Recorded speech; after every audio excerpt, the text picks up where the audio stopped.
అందరికీ నమస్కారం। ఈరోజు మన సీఎం గారు నారా చంద్రబాబు నాయుడు గారు, డిప్యూటీ సీఎం గారు పవన్ కళ్యాణ్ గారు ఆదేశాల మేరకు డొక్కా సీతమ్మ మధ్యాహ్న భోజన పథకం ప్రారంభం చేయడం జరిగింది। ఏదైతే ఆకలి అని వచ్చిన ప్రతి ఒక్కరికి కడుపు నిండా భోజనం పెట్టిన దాతృమూర్తి పేరు డొక్కా సీతమ్మ గారి పేరు ఈ భోజన పథకానికి పెట్టడం అన్నది నిజంగా కూటమి ప్రభుత్వం యొక్క నిబద్ధత నిదర్శనం। అన్నా క్యాంటీన్ ద్వారా పేదవాడి కడుపు నింపాలన్న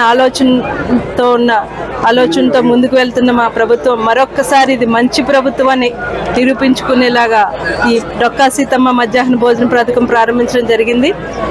రాష్ట్రంలోనే ఒకేసారి 475 కళాశాలలో ఈరోజు ఈ భోజన పథకం ప్రారంభించారు। నిజంగా విద్యార్థులకి పోషకాహారం లభించాలి, తగిన వాళ్ళ మానసిక వికాసం పెంపొందించాలనే ఉద్దేశంతో చరిత్రలో ఎక్కడా లేని విధంగా కళాశాల విద్యార్థులకు జూనియర్ ఇంటర్ సీనియర్ ఇంటర్మీడియట్ కళాశాల విద్యార్థులకు ఈ భోజన పథకం ప్రారంభించడం అన్నది నిజంగా ఒక చరిత్ర, ఇది ఒక అద్భుతం। దీనికి డొక్కా సీతమ్మ గారి పేరు పెట్టడం ఆంధ్ర అన్నపూర్ణ అని అనిపించుకున్న డొక్కా సీతమ్మ గారి పేరు పెట్టడం అన్నది నిజంగా చరిత్రలోనే ఒక అద్భుతమైనది।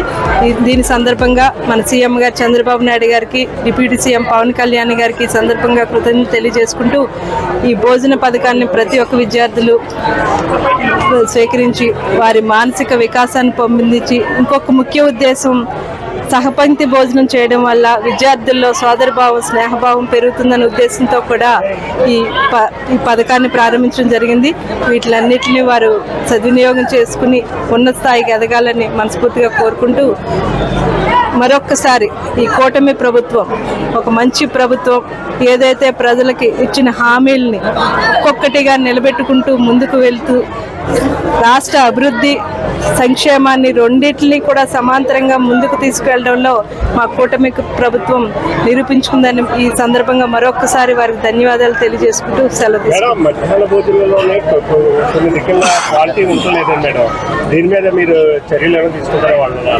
తప్పకుండా ఇప్పుడు ప్రతి ఒక్కరికి ఎక్కడైతే ఈ పథకం ఉన్నదో హై స్కూల్లోని కళాశాలలోని కాలేజీల్లోని ఉన్నదో వాటిలన్నింటినీ కూడా మేము శ్రద్ధ పెట్టడం జరిగింది, ప్రతి ఒక్కరిని ఆదేశించడం జరిగింది। అక్కడ ఉన్న నాయకులకు కూడా దీని మీద ఒకసారి సరైన అవగాహన కల్పించుకుని మధ్యలో మేము కూడా దాన్ని పర్యవేక్షించడానికి వెళ్తాం। ఖచ్చితంగా ఇది అంతా కూడా ఎక్కడా నాణ్యతా లోపం లేకుండా ప్రతి ఒక్కరికి నాణ్యమైన పోషకారమైన భోజనం పెట్టడానికి ఖచ్చితంగా మేము ప్రయత్నిస్తాం।